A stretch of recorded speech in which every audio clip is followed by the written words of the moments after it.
कल हम लोगों ने एग्रीगेट डिमांड और एग्रीगेट सप्लाई का डिफरेंस अलग अलग हम लोगों ने उसको डिस्कस किया था कि एग्रीगेट डिमांड क्या होती है और एग्रीगेट सप्लाई क्या होती है। एग्रीगेट डिमांड आपको पता है AD is equal to C plus I होता है, और एग्रीगेट सप्लाई जो होता है ये C प्लस S होता है, कंजम्पशन और सेविंग्स। ठीक है, और जब आप इससे अगर आप आगे जाएंगे, जैसे इक्विलिब्रियम की अगर हम बात करें, तो एग्रीगेट डिमांड जहां पर एग्रीगेट सप्लाई के बराबर होगा उस पॉइंट को हम क्या कहते हैं, इक्विलिब्रियम बताते हैं, जहां पर AD और AS एक दूसरे के बराबर हो जाएं। अगर इसको हम थोड़ा सा आगे देखें, जहां पर AD is equal to AS बराबर होते हैं, वहां पर इक्विलिब्रियम पॉइंट होता है, और AD क्या होता है, ये होता है C प्लस I, और AS क्या होता है, C प्लस S। तो अगर हम दोनों C को कैंसिल कर दें तो हमारा I is equal to S हो जाता है। तो इसको जो है हम बोलेंगे, ये सेकेंड हमारा अप्रोच है, when AD is equal to AS। ठीक है, तो दो अप्रोच हैं आपके पास दो अप्रोच हैं, AD is equal to AS approach, और दूसरा अप्रोच आपके पास कौन है, I is equal to S approach. तो AD AS अप्रोच या I S अप्रोच, इससे आपको ये देखना रहेगा कि कैसे हम इक्विलिब्रियम को अचीव करेंगे, और अगर हमारा इक्विलिब्रियम नहीं होता है तो हम इक्विलिब्रियम पर कैसे पहुंचेंगे। अगर AD is greater then AS या AS is greater then AD है तो क्या होगा, अगर I is greater than S और I is less than S है तो क्या होगा, इसको आपको एक्सप्लेन करना होगा। मोस्टली जो क्वेश्चन इसमें से पूछा जाता है वो ऐसे ही पूछा जाता है कि अगर किसी इकोनॉमी में AD is greater than S या AD is less than S है तो इस सिचुएशन में कैसे हम इसको इक्विलिब्रियम पर ले करके आएंगे। ठीक है ना। तो सबसे पहले हम ले लेते हैं एग्रीगेट डिमांड और aggregate supply approach. Aggregate demand curve आपको पता है कैसे बनाया जाता है। एग्रीगेट डिमांड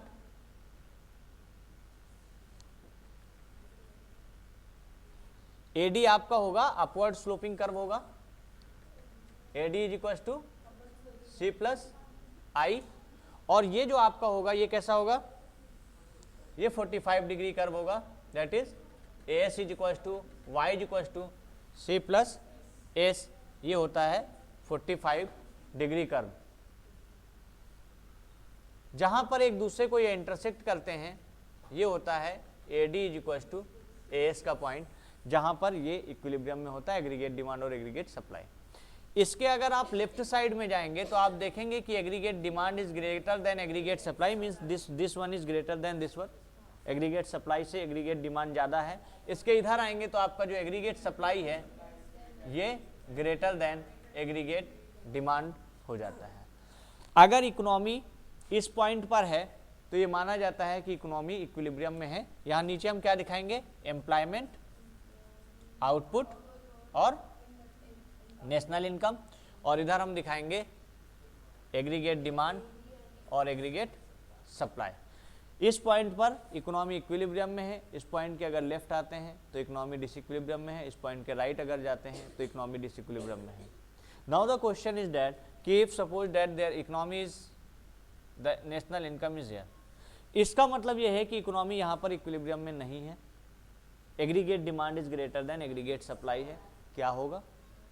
या अगर इधर है तो aggregate supply is greater then aggregate demand है तो क्या होगा। इसको आपको क्या करना है कि इसको आपको एक्सप्लेन करना पड़ेगा कि अगर एग्रीगेट डिमांड ज़्यादा है एग्रीगेट सप्लाई कम है, इसका मतलब ये है कि जो फर्म्स हैं, जो कंज्यूमर्स हैं, जो पूरे नेशनल लेवल पे जो कंज्यूमर्स हैं वो क्या कर रहे हैं, स्पेंडिंग उनकी ज़्यादा है, spending of the consumers is greater than whatever firms have planned to produce, firms have plan to supply. Firms ने जैसे मान लीजिए कि ये एक्सपेक्ट किया कि हम 100 करोड़ रुपए के बराबर की सप्लाई करेंगे, ठीक है, लेकिन क्या हुआ एक्चुअल में कि जो कंज्यूमर्स थे उन्होंने 100 करोड़ रुपए से ज़्यादा उनके खर्चे हो गए, खर्चे जो है वो 120 करोड़ हो गया, 130 करोड़ हो गया। तो ऐसी कंडीशन में क्या हो गया कि जो प्लान्ड जो स्पेंडिंग थी वो क्या हो गई, बढ़ गई, और प्लान्ड जो यहाँ पर आपका ये जो सप्लाई थी वो क्या हो गई, कम हो गई। तो स्पेंडिंग बढ़ने से डिमांड बढ़ेगी, एक्सपेंडिचर बढ़ने से डिमांड बढ़ेगी, तो डिमांड आपकी ज़्यादा हो गई। अब इस डिमांड लेवल पर जो सप्लाई थी वो क्या हो गई, कम पड़ गई, यानी उनका स्टॉक जो था वो क्या हो गया, कम हो गया। उस स्टॉक को बढ़ाने के लिए जो एग्रीगेट जो डिमांड बढ़ी हुई है उस डिमांड को पूरा करने के लिए फर्म्स क्या करेंगी, अपने प्रोडक्शन को बढ़ाएंगी। प्रोडक्शन बढ़ाने के पीछे जब वो प्रोडक्शन उनको बढ़ाना है तो प्रोडक्शन बढ़ाने के लिए वो नए लोगों को एम्प्लॉयमेंट पर लगाएंगी। नए लोगों को एम्प्लॉयमेंट पर लगाएंगी तो एम्प्लॉयमेंट बढ़ेगा, एम्प्लॉयमेंट बढ़ेगा तो आउटपुट बढ़ेगा, आउटपुट बढ़ेगा और एम्प्लॉयमेंट बढ़ेगा तो जो लोग एम्प्लॉयमेंट में लगे हुए हैं, जो नए लोगों को जो रोजगार मिला है, उन लोगों की इनकम बढ़ेगी, और इनकम बढ़ेगी तो उनकी भी फिर डिमांड बढ़ेगी। इसलिए डिमांड आप देखेंगे कि ये डिमांड यहाँ पर पैरेलल नहीं है, ये लगातार इनकम बढ़ने के साथ साथ बढ़ती है। क्यों? क्योंकि जैसे जैसे नए लोग को रोजगार मिलता है उनकी भी तो डिमांड बढ़ती है, और चूंकि इनकम बढ़ने के साथ डिमांड धीरे धीरे बढ़ती है, इसलिए एक लेवल पे जाकर के दोनों बराबर हो जाते हैं। अगर इनकम और डिमांड, जैसे मान ली 100 करोड़ की इनकम बढ़ी और 100 करोड़ ही डिमांड फिर बढ़ जाए, तो फिर क्या होगा कि फिर ये पैरेलल चलने लगेगा। लेकिन ऐसा नहीं होता, आपको पहले भी बताया गया किन्स का साइकोलॉजिकल लॉ कि जब इनकम बढ़ती है तो डिमांड जो बढ़ती है, कंजम्पशन बढ़ता है, उसके कंपेरिजन में कम बढ़ता है, तो वो धीरे धीरे इनकम बढ़ने के साथ डिमांड भी बढ़ेगी, लेकिन डिमांड कम बढ़ती है, इसलिए धीरे धीरे जाकर के एक पॉइंट पर ये बराबर हो जाते हैं। तो ये आपको पूरा लिखना पड़ेगा कि in the situation of aggregate demand is aggregate supply the spending is greater then the supply. Means जो लोग हैं, जो एग्रीगेट डिमांड है वो क्या हो गई, एक्सीड कर गई है। ऐसी सिचुएशन में जो सप्लायर्स थे, उन्होंने जो सप्लाई करने के लिए प्लान किया था, उनकी सप्लाई कम पड़ गई। उस सप्लाई को डिजायर्ड स्टॉक से तक लाने के लिए जो सप्लायर्स हैं वो नए लोगों को काम पर लगाएंगे, आउटपुट बढ़ाने के लिए उनको एम्प्लॉयमेंट देंगे। एम्प्लॉयमेंट बढ़ेगा, इनकम बढ़ेगी, धीरे धीरे से डिमांड भी बढ़ेगी और साथ में आपकी इनकम भी बढ़ेगी, आउटपुट भी बढ़ेगा, और फाइनली एक पॉइंट पर आकर के दोनों एक दूसरे के बराबर हो जाएंगे। अगर मान लीजिए कि situation aggregate supply is greater then aggregate demand की है, इसका मतलब जितना फर्म्स ने प्रोड्यूस किया था, सप्लाई करने के लिए सोचा था, उसके कंपैरिजन में जो लोगों की स्पेंडिंग है, जो एग्रीगेट डिमांड है, वो कम रह गई। ऐसी सिचुएशन में जो सप्लायर्स हैं उनके पास जो स्टॉक था वो क्या हो गया, ज़्यादा हो गया। तो अब उस अनवांटेड स्टॉक को क्लियर करने के लिए वो नया उत्पादन नहीं करेंगे। नया उत्पादन नहीं करेंगे तो लोगों को काम से बाहर करेंगे। भाई जो जब उत्पादन है तो लोगों को काम मिला हुआ है, उत्पादन नहीं करना है तो लोगों को काम पे नहीं लगाना है, तो उन लोगों को काम से बाहर करेंगे। उनको काम से बाहर करेंगे तो उनका एम्प्लॉयमेंट घटेगा, आउटपुट घटेगा, आउटपुट घटने के साथ इनकम घटेगी, इनकम घटेगी तो एग्रीगेट डिमांड जो है वो भी धीरे धीरे घटेगी, लेकिन सप्लाई तेजी से घटेगी, और फाइनली इस पॉइंट पर आकर के दोनों बराबर हो जाएंगे। ठीक है ना, समझ में आ गया? तो ये इधर अगर है तो यहाँ से ये आगे बढ़ेगा और ये भी आगे बढ़ेगा, और इस पॉइंट पर आकर के दोनों एक दूसरे के बराबर होंगे। और अगर इधर है तो यहाँ से ये घटना शुरू करेगा, एग्रीगेट सप्लाई भी घटेगी, एग्रीगेट डिमांड भी घटेगी, और फाइनली इस पॉइंट पर आकर के दोनों बराबर हो जाएंगे। ठीक है, ये एग्रीगेट डिमांड और एग्रीगेट सप्लाई में अगर डिसइक्विलिब्रियम आता है तो उसके बारे में आपको इस तरीके से एक्सप्लेनेशन लिखना रहेगा। ठीक है, नेक्स्ट एक्सप्लेनेशन जो आपका है वो IS अप्रोच का है।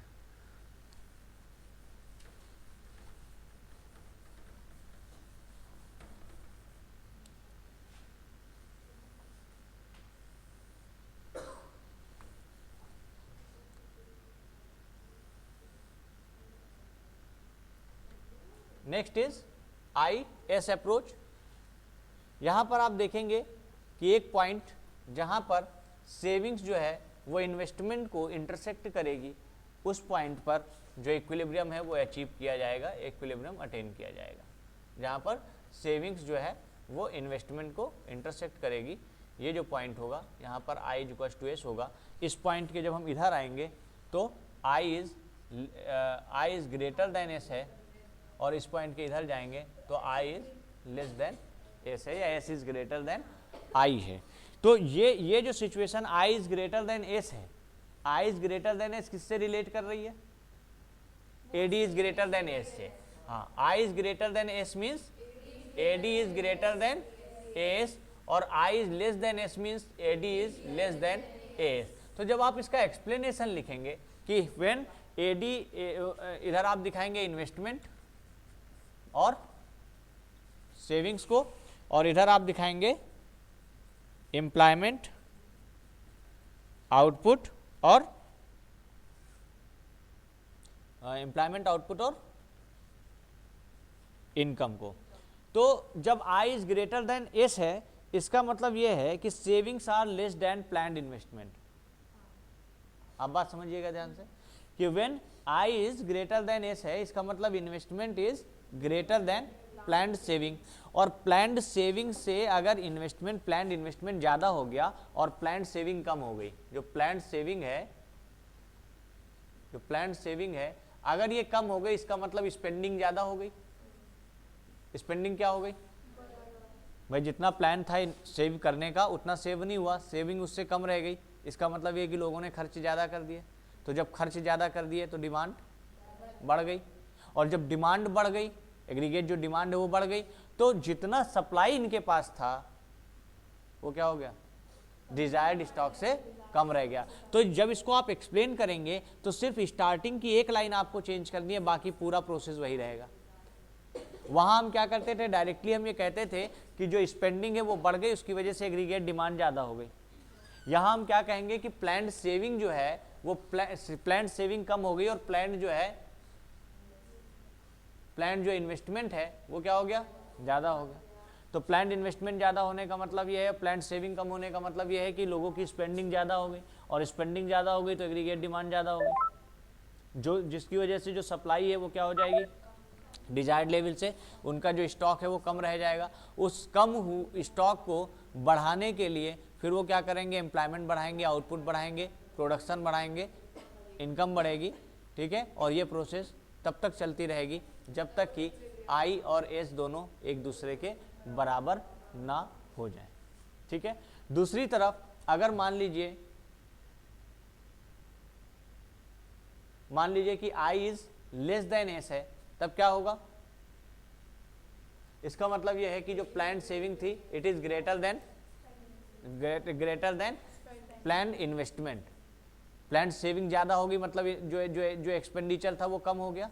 सेविंग्स अगर ज़्यादा होगी तो कंजम्पशन कम, कंजम्पशन मतलब एक्सपेंडिचर कम, एक्सपेंडिचर मतलब एग्रीगेट डिमांड कम, और एग्रीगेट डिमांड कम तो जो सप्लाई के लिए प्लान किया था वो सप्लाई, उनके पास स्टॉक बच जाएगा।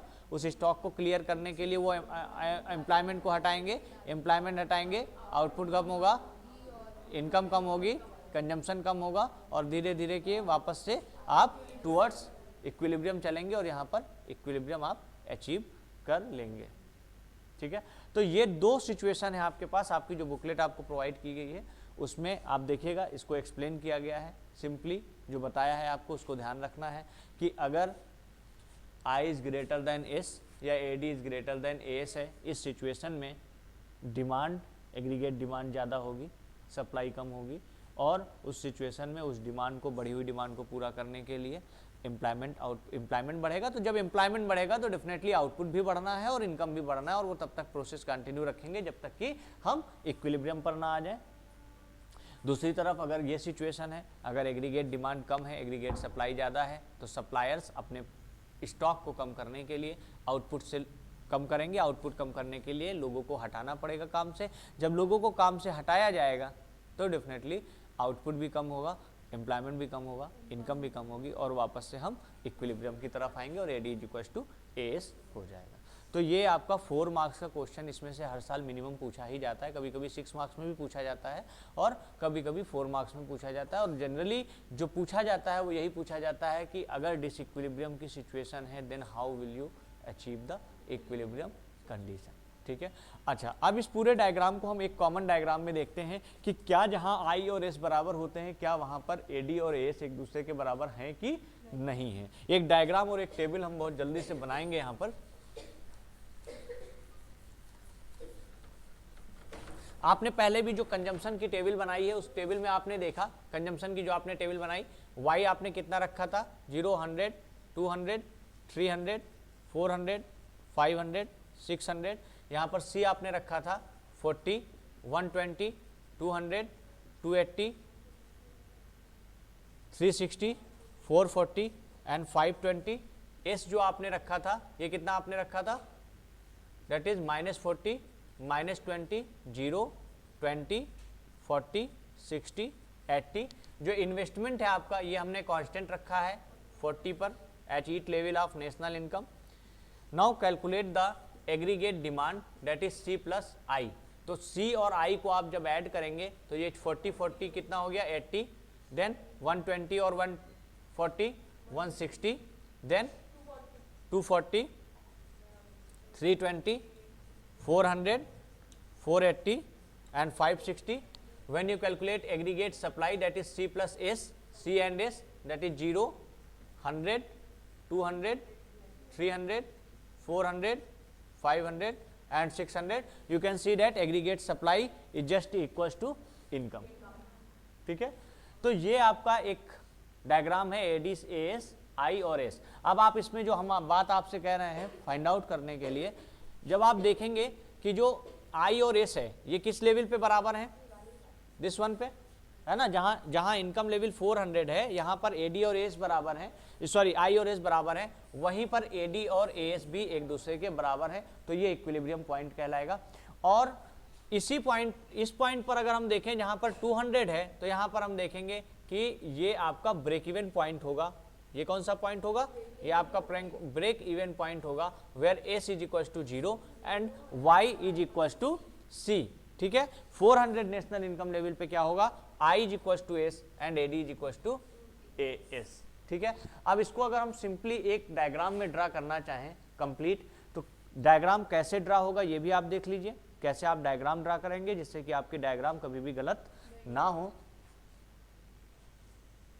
सबसे पहले आप एक 45 डिग्री लाइन बनाएंगे और ध्यान रहे ये लाइन 45 डिग्री होनी चाहिए, अगर ये 45 डिग्री से कम या ज़्यादा होगी तो डायग्राम बनाने में आपको प्रॉब्लम आएगी।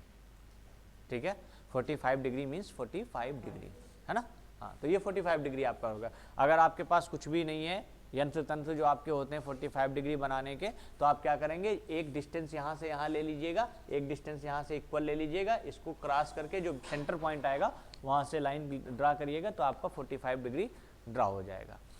इसके बाद आप क्या बनाएंगे,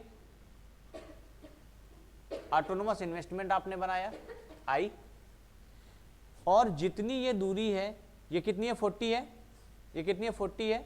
ऑटोनोमस कंजम्पशन भी आपका स्टार्ट में 40 है, तो यहां से आप इसको,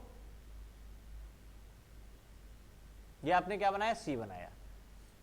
ठीक है, और सी के ऊपर आप क्या करेंगे, इतने के बराबर आप जोड़ेंगे, ये 80 है, ये 40 था तो इतना ही बराबर 80 आएगा। 80 आपका क्या है, एडी है, कहाँ पे, zero level of national income पर एडी कितना है, 80 है, तो आप एडी यहां से स्टार्ट करेंगे और AD will be parallel to, no parallel to C, हाँ, एडी जो है वो पैरेलल टू सी होगा।